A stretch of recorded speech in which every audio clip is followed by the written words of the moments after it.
இப்போது புதிய அறிமுகம் ஆச்சி ஹோட்டல் சாம்பார் 50 கிராம் ரூபாய் 20 மட்டுமே.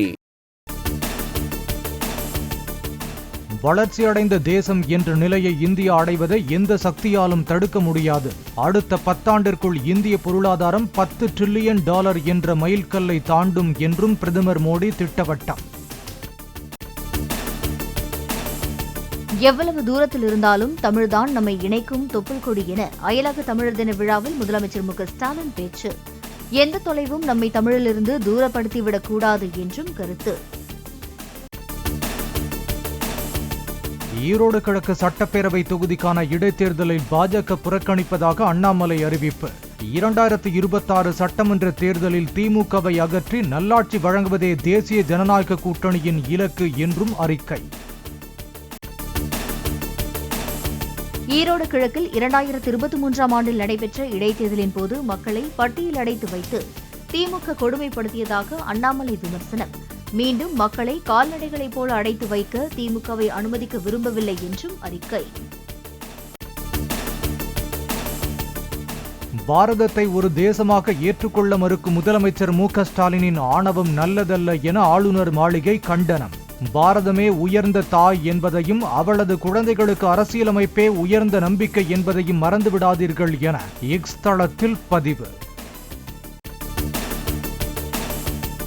தேசிய கீதத்துக்கு உரிய மரியாதையை தருமாறு கூறினால் அதனை அபத்தமானது, சிறுபிள்ளைத்தனமானது என்பதா என ஆளுநர் மாளிகை கேள்வி. ஆளுநரின் செயல்பாடு சிறுபிள்ளைத்தனமானது என தாம் கூறியது பற்றி சட்டப்பேரவையில் நேற்று முதலமைச்சர் பேசியிருந்த நிலையில் எக்ஸ் தளத்தில் பதிவு. பொங்கல் பண்டிகையை ஒட்டி முதலமைச்சர் மு க ஸ்டாலின் வாழ்த்து. இன்பம் பொங்கும் தமிழ்நாடு என்று ஒவ்வொரு இல்லத்தின் வாசலிலும் வண்ண கோலம் இட்டு தை மகளை வரவேற்போம் என திமுகவினருக்கு வாழ்த்து மடல். பொங்கல் திருநாளில் அனைவரும் குன்றாநலமும் குறையா வளமும் பெற்று நிறைவாழ்வு வாழ எடப்பாடி பழனிசாமி வாழ்த்து. மங்கா புகழ் மற்றும் மாசிலா செல்வத்தை மக்கள் பெற எல்லாம் வல்ல இறைவனை பிரார்த்திப்பதாகவும் வாழ்த்து அறிக்கை. பெரியார் எந்த சமுதாயத்திற்கு நீதியை பெற்றுக் கொடுத்தார் என சீமான் கேள்வி. அம்பேத்கருடன் பெரியாரை ஒப்பிட்டு பேசுவதை அனைவரும் நிறுத்த வேண்டும் என்றும் பேட்டி. ஏஎம் அல்லலாரையும் வைகுந்தரனையும் போற்றலனையும் ஆவுன்னா பெரியார் ஆவுன்னா பெரியார் என்னது என்னது சரி பெரியாரின் சமூக நீதி கிடைச்சிருச்சுல. எதுக்குடாங்க ஐயா இன்னும் இடஒதுக்கீடு கேட்டு போராடிட்டு இருக்காரு? எதுக்கு வன்னியரெல்லாம் சேர்ந்து மரத்தை வெட்டி போட்டு ரோட்டை மறைச்சு போராட வேண்டிய தேவையே வந்தது? யார் சொல்றது இதுக்கு பதில்? வள்ளலார் வைகுண்டர் போல பெரியார் என்ன புரட்சி செய்தார் என சீமான் கேள்வி. பெரியார் குறித்து பேச பொது விவாதத்திற்கு இருகரம் நீட்டி தயாராக உள்ளதாகவும் பேட்டி. வள்ளலார் வைகுந்தரை விட சீர்திருத்தவாதி இந்த மண்ணில் இந்த கோட்பாட்டுக்கு எதிராக ஒரு கோட்பாட்டை உருவாக்கி சுத்த சன்மார்க்கம்னு ஒரு சமயத்தை கண்டவன் எங்க மூதாதை வள்ளலார். அன்பு வழி என்று ஒரு மார்க்கத்தை மதத்தை உருவாக்கினவன் எங்க பாட்டேன் வைகுந்தர். பட்டை எப்படி போட்டா நாங்க சைவ மரபினர் இல்லடா, அவன் போட விட மாட்டான். நிமித்தி போடுறா, முட்டிக்கு கீழே வேட்டியை கட்டக்கூடாது, அந்த துணியை தூக்கி தலையில கட்டுறா. அவன் தான்டா புரட்சியாளன் இந்த மண்ணுல. என்னத்தை மாற்றத்துல பண்ணீங்க நீங்க? பெரியார் குறித்த சீமானின் பேச்சுக்கு நாம் தமிழர் கட்சியின் மாநில ஒருங்கிணைப்பாளர் ஜெகதீச பாண்டியன் கண்டனம். திராவிடத்தையும் பெரியாரையும் ஒழிப்பதுதான் தனது நோக்கம் என சீமான் பேசியிருப்பது அவரது சொந்த கருத்து, கட்சியின் ஒட்டுமொத்த கருத்து இல்லை என விளக்கம். நாம் தமிழர் கட்சி சேலம் மாநகர் மாவட்ட கொள்கை பரப்பு செயலாளர் அழகரசன் தலைமையில் 100க்கும் மேற்பட்டோர் கட்சியிலிருந்து விலகல்.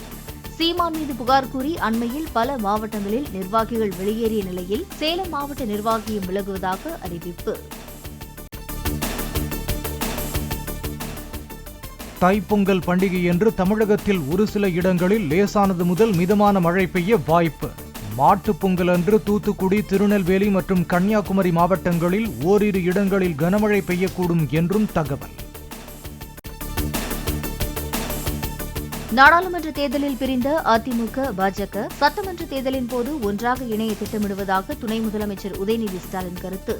இரு கட்சிகள் இணைந்தாலும் இணையாவிட்டாலும் அதை சாதாரணமாக எடுத்துக் கொள்ளாமல் திமுகவினர் உஷாராக இருக்க வேண்டும் என்றும் அறிவுறுத்தல். பேரவை நேரலையில் அதிமுகவை காண்பிக்க வேண்டும் என்று கோராமல் ஆளுநரை காண்பிக்குமாறு இபிஎஸ் வலியுறுத்தினார். தமிழ்தாய் வாழ்த்தை புறக்கணித்து வரும் ஆளுநர் RN ரவிக்கு ஒருமுறையாவது அதிமுக எதிர்ப்பு தெரிவித்துள்ளதா என்றும் உதயநிதி ஸ்டாலின் கேள்வி. ஈரோட்டை சேர்ந்த ராமலிங்கம் என்பவருக்கு தொடர்புடைய இடங்களில் 5 நாட்களாக நடைபெற்ற ஐடி ரெய்ட் நிறைவு. கணக்கில் வராத 10 கோடி ரூபாய் பறிமுதல் செய்யப்பட்டதாகவும் 700 கோடி வரை வரி ஏய்ப்பு நடந்துள்ளதாகவும் வருமான வரித்துறை அதிகாரிகள் தகவல். நெல்லையப்பர் கோவில் யானை காந்திமதியின் உடல் அருகே அமர்ந்து கதறி அழுத பாகன் ராமதாஸ். மக்கள் வெள்ளத்தில் ஊர்வலமாக கொண்டு செல்லப்பட்ட யானையின் உடல் பிரேத பரிசோதனைக்கு பின் கிரேன் மூலம் நல்லடக்கம். விண்வெளியில் 2 செயற்கைக்கோள்களை இணைக்கும் ஸ்பேடெக்ஸ் திட்டத்தின் இறுதிக்கட்ட பணிகள் தீவிரம்.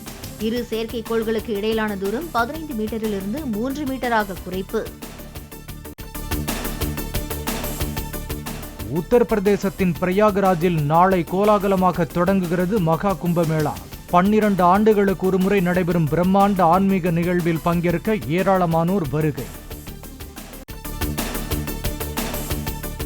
டெல்லியில் ஆட்சிக்கு வந்தால் வேலையில்லாத இளைஞர்களுக்கு மாதம் 8500 ரூபாய் வழங்கப்படும் என்று காங்கிரஸ் வாக்குறுதி. ஏற்கனவே அன்பு சகோதரி திட்டத்தில் மாதம் 2500 ரூபாய் அறிவிக்கப்பட்ட நிலையில் மற்றொரு வாக்குறுதியை அறிவித்தது காங்கிரஸ். துபாயில் நடைபெறும் கார் பந்தயத்தில் நடிகர் அஜித்குமாரின் அணி 3வது இடத்தை பிடித்தது.